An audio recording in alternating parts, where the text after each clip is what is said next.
నమస్తే. Welcome to our channel. నేను Vishnupriya. July 1 తారీఖు నుంచి 30 తారీఖు వరకు రాశి ఫలాలు ఏ విధంగా ఉన్నాయి? ఏ రాశి వారు ఎలాంటి జాగ్రత్తలు తీసుకోవాలి? ఏ రాశి వారు ఎలాంటి పరిహారాలు చేసుకోవాలి? ఇవన్నీ కూడా గురువుగారు లక్ష్మీనారాయణ గారి మాటల ద్వారా విందాం. మొదటి రాశి మేషరాశి. మేషరాశి వారికి ఈ జ్యేష్ఠ, ఆషాఢ మాసాల్లో ఏ విధంగా ఉంది? మనం ఏం చేయొచ్చు? ఏం చేయకూడదు? ఎలాంటి జాగ్రత్తలు తీసుకోవాలో గురువుగారు చెప్తారు. శ్రీ గురుభ్యో నమః. హరి ఓం.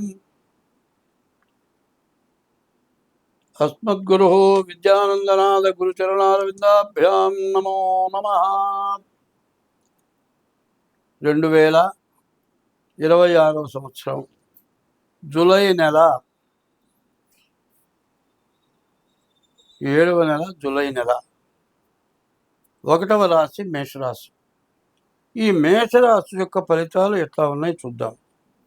ఈ మేషరాశికి చెప్పాలి అంటే 2025 సంవత్సరం మార్చి నెల 30వ తారీఖు రోజున కుంభం నుంచి మీనానికి శని వచ్చాడు. కానీ ఈ మేషరాశికి 12వ స్థానంలో శని ఉన్నాడు. ఇది శని ద్వాదశంలో ఉన్నాడు. ఇది ఏలినాటి శని ప్రారంభమై ఇప్పటికి సంవత్సరం 3 నెలలు జరిగింది. దీన్ని 7 సంవత్సరాల 6 మాసాలు. ప్రతి వ్యక్తికి కూడా 30 సంవత్సరాలకు ఒకసారి ఏలినాటి శని వస్తుంది. ఈ ఏలినాటి శని ఎట్లా ఇబ్బంది పెడుతుంది అంటే, మనం చేసుకున్నటువంటి పుణ్య పాపాలకు తగ్గట్టుగా కాటాలు 5 కిలోలు రాయి పెడితే 5 కిలోలే తూగాలి. 4 కిలోలు తొగదు, 6 కిలోలు రాదు. అట్లాగే నువ్వు చేసిన పాపానికి తగినటువంటి శిక్ష వేసేవాడు శనీశ్వరుడు. మనల్ని కావాలని బాధ పెట్టడు. కానీ అటువంటి శని మేషరాశికి ద్వాదశంలో ఉన్నాడు. ఈ శని వల్ల వచ్చే నష్టం ఏంటంటే, ద్వాదశాష్టమ జన్మస్థం శని అంగారకో గురు కుర్వంతి ప్రాణ సందేహం స్థాన చలనం ధనక్షయం. కుర్వంతి ప్రాణ సందేహం. బతకడం ఎట్లా? మరి చేసే వృత్తి ఉద్యోగం పోవటం, దెబ్బలు తగలటం, యాక్సిడెంట్లు అవ్వటం, కుటుంబంలో కలహాలు రావటం, భార్యాభర్తలకి, తల్లిదండ్రులకి, తల్లి బిడ్డలకి సమస్యలు రావటం, బతకలేకపోవటం, అప్పులు ఎక్కువ కావటం, అన్నీ. అసలు శాస్త్రం ఉంటుంది, ఎట్లా ఉందిట, అసలే కోతిట, దాన్ని సారాయి పూసారట, నిప్పంటించారట, పిచ్చెక్కిందిట. ఆ కోతి ఎట్లా ఉంటుందో మరి ఏనాటి శని ప్రారంభమైన వ్యక్తి ఆ కోతి ఎట్లా బాధపడతాడో అట్లా బాధపడతాడు. వాడికి ఏం అర్థం కాదు, ఏం చేస్తున్నాడో తెలియదు. బాధలు విపరీతంగా ఉంటాయి. ఈ విపరీతమైన బాధల వల్ల కోతి ఎన్ని రకాల పాటలు పడతారో ఆ విధమైన పాటలు పడుతుంటే పక్కవాడు చూసి చూడవాడు పిచ్చోడు ఎట్లా చేస్తున్నాడు అంటారు. వాడు పిచ్చోడు కాదు, అవసరం వచ్చినప్పుడు మనం కూడా పిచ్చోడమే, అది మాత్రం తప్పదు. కాబట్టి చాలామంది ఏమడుగుతున్నారంటే, ఏమంటే జాతకం చెప్పించుకుంటున్నాం, జాతకంలో ఉన్న దోషాలు పోగొట్టుకుంటున్నాం, శాంతులు చేసుకుంటున్నాం, ఎంతమంది చేత చెప్పించుకున్నా ఎన్ని చేసినా పోవటం లేదు అంటే ఏం చెప్పాలి మనం? మరి అన్నం ఉండాలి, గిన్నెలో బియ్యం పోయాలి, కడగాలి, ఎసరు పెట్టాలి, కింద మంట పెట్టాలి. అప్పుడు దానికి తగిన ఎసరు ఉంటేనే అందంగా ఉడుకుతుంది. మించిన ఎసరు అయితే జావ అవుతుంది, ఎసరు తక్కువైతే నాలుబాయి సంకటం అవుతుంది. అట్లాగే ఇవాళ ఈ శనికి పూజలు జపాలు అన్నీ చేసిన తర్వాత సరైన మంట, సరైన గిన్నె, దానికి తగిన నీళ్లు, దానికి తగిన బియ్యం ఉండి వండిన అన్నం ఎట్లా వచ్చిందో అట్లాగే నీకు మార్గం వచ్చింది. కానీ ఇవాళ అన్నం తిన్న తర్వాత ఇదే కదా ఆనందాన్ని ఇష్టం వచ్చిన నీళ్ళు పోస్తే అన్నం ఉడుకుతుందా? ఉడకదు. అట్లాగే ఎప్పుడు కూడా పాప ప్రక్షాళన చేయాలి. పాప ప్రక్షాళన ఎట్లా ఉంటుందంటే, మురికి పట్టినటువంటి గుడ్డని బాగా సబ్బో సర్ఫులో వేసి నానబెట్టి జాడిస్తే పోతుంది. అప్పుడు బండకేసి బాదాలి, ఉతకాలి, అప్పుడు మళ్ళీ గుడ్డ మామూలు రూపం వస్తుంది. అట్లాగే ఈ దోషాలు పోవటానికి తగిన పూజలు చేసుకున్న తర్వాత, బాధలు అనుభవించిన తర్వాత ఇక మళ్ళీ నీవు ఎటువంటి తప్పుడు పనులు చేయకూడదు, పాపిష్టి పనులు చేయకూడదు. పాపిష్టి పనులు చేసి నేను జాతకం చెప్పించుకున్నానండి, జాతకం చెప్పారండి, అంతా బాగానే ఉందండి, 3 రోజులు బాగానే ఉన్నాను, 4 రోజుల నుంచి మళ్ళీ బాధ వచ్చిందంటే ఏమొచ్చింది? నువ్వు చేసిన తప్పుడు పనులు వస్తుంది. ఎప్పుడు కూడా మానవుడికి ఎప్పుడు కూడా ఒక ధర్మమైన మార్గం ఉంది. ఆ మార్గం ఎప్పుడు కూడా మరి బండి చక్రానికి మధ్యలో ఇరుసు ఎట్లా ఉంటుందో అది ఇరుసు ధర్మం. ఆ ఇరుసు లేకపోతే చక్రం తిరుగుతుందా? తిరగదు.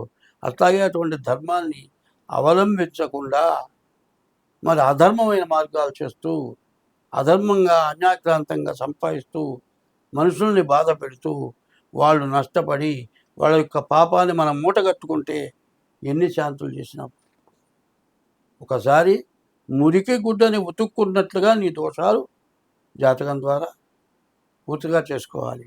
పూర్తి చేసిన తర్వాత మళ్ళీ మొదటికి రావద్దు. నీవు మొదటికి వస్తే నీ కర్మ నీది. ఎందుకంటే మానవుడికి 2 కాళ్ళు ఇచ్చాడు, నోరు లేని జంతువుకి 4 కాళ్ళు ఇచ్చాడు. వీడికి నోరు ఇచ్చాడు, 2 కాళ్ళు ఇచ్చాడు. దానికేమో 4 కాళ్ళు ఇచ్చాడు, నోరు లేదు. ఆవేమో అంబా అంటుంది, గద్ద కృష్ణ అంటుంది. మరి అంబా నడిస్తే అమ్మవారు నడుస్తుంది, వాకిట్లోకి వచ్చి అంబా నడిస్తే అన్నం పెట్టలే. అది ఎంత పాపం! సాక్షాత్ దేవుడు మన ఇంటికి వచ్చాడండి. అదే కాదు, ఎప్పుడైనా సరే ఎవరైనా సరే మనం తినబోయేటప్పుడు వాకిట్లోకి వచ్చిన వాడికి అంత పెట్టి తినాలి. ఇవాళ ఉన్న పరిస్థితి ఏంటంటే ఎవరన్నా వస్తున్నారంటే ఎవరో చూసి అద్దం ఉంటుంది, మాకు కూడా ఒక అద్దం ఉంది, ఎవరు వచ్చారు చూసి మరి చూసిన తర్వాత తినేవి లోపల పెట్టుకొని తర్వాత తలుపులు తీస్తున్నారు. అది కాదు, వాళ్ళకి పెట్టి మిగిలింది మనం తినాలి. అది ధర్మం. ఇటువంటి ధర్మాలు, ధర్మ సూక్ష్మాల్ని అవలంబించక చాలా గందరగోళం పడుతుంది. అందులో ఈ సంవత్సరం ఎట్లాంటిదంటే రాహుకేతుల మధ్యలో గ్రహాలన్నీ పడి ఉన్నాయి. కాలసర్ప దోషం ఉంది, కుజ దోషం ఉంది. పైన రాహుకేతువులు, శని, గురువు, వీళ్ళు శని, గురువు, రాహుకేతువు, ఈ 4 గ్రహాలు ఎక్కువ కాలం ఒక రాశిలో ఉంటాయి. ఆ గ్రహాలు మొత్తం మారినాయి. దానివల్ల సమస్యలు, బాధలు ఎక్కువగా ఉంటాయి. కాబట్టి ముందుగా చెబుతున్నా, ప్రతి రాశి వాళ్ళకి కూడా బాధలు లేనటువంటి రాశి అంటూ ఉండదు. ఎన్ని రకాల డబ్బులున్నా, ఎంత ఐశ్వర్యం ఉన్నా, ఎంత సుఖం ఉన్నా, దాంతోపాటు రెండో కష్టం మాత్రం ఖచ్చితంగా ఉంటుంది. ఈ మేషరాశికి శని పూర్తిగా బాగాలేడు, కుజుడు బాగాలేడు, గురువు బాగున్నాడు, బుధుడు బాగున్నాడు, శుక్రుడు బాగున్నాడు, మరి రవి బాగున్నాడు. మరి చెప్పాలి అంటే 5 గ్రహాలు బాగున్నాయి. 5 గ్రహాలు బాగుండి కూడా ఒక్క శని బాగుండకపోవటం చేత చాలా ఇబ్బందికరమైంది. ఎట్లా ఉంటుందంటే ఈత రాని వాడి నదిలో దిగినట్టుంటుంది. కాబట్టి శని వల్ల ఇబ్బందులు ఉన్నాయి. ఈ మేషరాశి వాళ్ళు ఎంతైనా జాగ్రత్త పడటం చాలా అవసరం. జాగ్రత్త పడి దానికి తగినటువంటి ఉపశాంతి చేసుకోవటం చాలా అవసరం. ఏమండి, నేను పుట్టినప్పుడు జాతకం రాశారంటే అది పంపిస్తాను, వాట్సాప్లో పెడతాను, నా జాతకం చెబుతావా అంటే ఆ రోజు అప్పటిది రాశావు, ఈరోజు గ్రహాలు మారినాయా లేవా? ప్రతి నెలకు ఒక గ్రహం మారుతుంది, ప్రతి 15 రోజులకు ఒక గ్రహం మారుతుంది, ప్రతి 3 నెలలకు ఒక గ్రహం మారుతుంది, ప్రతి సంవత్సరానికి ఒక గ్రహం మారుతుంది. ఇన్ని రకాల మార్పులు ఉన్నప్పుడు అప్పటి జాతకం ఇప్పుడు ఉపయోగపడుతుందా? ఉపయోగపడదు. అట్లాగే ప్రతివాడు కూడా ప్రతి సంవత్సరం కూడా రోజు అన్నం ఎట్లా తింటున్నామో, రోజు గుడ్డ మార్చి ఎట్లా కట్టుకుంటున్నామో, రోజు ఎట్లా స్నానం చేస్తున్నామో, అట్లా రోజు కాదు కానీ సంవత్సరానికి ఒకసారైనా మీ జాతకాన్ని చూపించుకొని మీరు జాగ్రత్త పడితే ఎంతైనా మంచిది. ఈ రాశి వాళ్ళకి విదేశాలకు వెళ్ళటానికి, ఉద్యోగం చేసుకుంటానికి, చదువుకున్న వాడు మంచి ర్యాంక్ రావటానికి, వ్యాపారం చేసుకుంటానికి, మరి వివాహాది శుభకార్యాలకి వీటన్నిటికీ బాగుంది. గురువు 4ంట ఉండటం, కుజుడు 2ంట ఉండటం, 12ంట శని ఉండటం, ఈ 3 గ్రహాలు కూడా చాలా ఇబ్బందికరమైనవి. ఈ రాశి వాళ్ళకి కొన్ని విషయాలు చెప్తూ ఉన్నాను. వెళ్ళేటప్పుడు గుడ్డ ఏదైనా కొర్రు పట్టుకొని తిరిగినా శని వల్ల ఇబ్బంది రాబోతుంది. ఎవరైనా నల్ల పిల్లి ఎదురుగుండా వచ్చినా శని నీకు ఇబ్బంది పెట్టబోతోంది. స్నానం చేసేప్పుడు గుడ్డ శాంతం తడవకపోయినా నిన్ను శని ఇబ్బంది పెడుతుంది. ఇట్లాంటి అపశకునాలు వెళుతుంటే ఎక్కడికి పోతున్నావు అని అడిగితే శని వల్ల ఇబ్బంది కలగబోతోంది.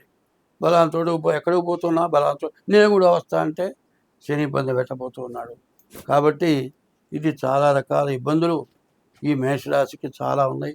కాబట్టి తప్పనిసరిగా మరి ఈ రాశి వాళ్ళు డేట్ ఆఫ్ బర్త్ ద్వారా కానీ అట్లా లేని సమయంలో హస్త సాముద్రిక ద్వారా కానీ మీ జాతకాన్ని చూపించుకోవడం చాలా అవసరం.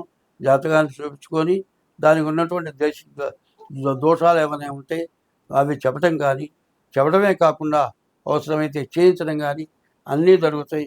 అయితే ఏమిటంటే ఒక్క చిన్న విషయం చెబుతూ ఉన్నాను. ఎట్లా ఉంటుందంటే డాక్టర్ మందులు రాస్తాడు, మందులు మాత్రం నా దగ్గర తీసుకో అంటాడు. కానీ ఇందులో కొంత సమస్య వస్తుంది. ఇక్కడి బయటకు పోయి తీసుకుందాం. ఏ అనే అక్షరంతో ప్రారంభమయ్యేటువంటి మెడిసిన్స్ ఒక 1000 రకాలు. అదే ఒక 10 అక్షరాల నేమ్ ఉందనుకోండి, దాంట్లో ఒక అక్షరం మీద మార్చేసి సేమ్ అదే మెడిసిన్ లాగా అమ్ముతున్నారు. ఇట్లాంటి వాటి వల్ల డాక్టర్లు సరైన మందు రాస్తాడు, తన దగ్గర సరైన మందు ఇస్తాడు. అట్లాగే జ్యోతిష్యం కూడా ఎట్లా ఉంటుందంటే చెప్పిన తర్వాత దాని యొక్క బాధ ఏమిటో చెప్పటం, బాధ చెప్పిన తర్వాత మీకు తగినట్లుగా చేసుకోవటం అనేది చెప్పటం. తర్వాత ఏంటంటే జ్యోతిష్యం చెప్పేవాళ్ళు ఒకళ్ళు, జ్యోతిష్యం చెప్పేవాడికి పూజలు చేసే మంత్రాలు రాని వాళ్ళు ఉన్నారు. కాలసర్ప దోషం ఉందయ్యా, కాలసర్ప దోషం పోవటానికి పూజ చేయించుకొని జ్యోతిష్యుడు చెప్తాడు. ఆ మంత్రం ఏంటి, ఆ పూజ ఏంటి? జ్యోతిష్యులందరికీ మంత్రశాస్త్రం రాని వాళ్ళు చెప్పలేరు కదా. మా దగ్గర జ్యోతిష్యం ఉంది, వివాహాది ఉపనయనాల దగ్గర నుంచి సర్వ కార్యక్రమాలు చేయించగలిగిన శక్తి ఉంది, నాకు చెప్పగలిగిన పరిస్థితి ఉంది. కాబట్టి నా దగ్గరే చేయించుకోమని కాదు చెప్పేది. మీరు ఎక్కడైనా సరే జ్యోతిష్యం చెప్పించుకుంటున్నారు, దానికి తగినటువంటి బాధపోవటానికి ఆ కార్యక్రమం కూడా వాళ్ళ ద్వారా వాళ్ళు సక్రమంగా చేయించే చోట చేయించుకోవడం మంచిది. డాక్టర్ దగ్గరికి వెళ్ళిన తర్వాత ఆయన చెప్పిన మందులు తీసుకోవటమే, ఆయన దగ్గర మందులు తీసుకోవడం ఎంత అవసరమో జ్యోతిష్యం కూడా అటువంటిదే.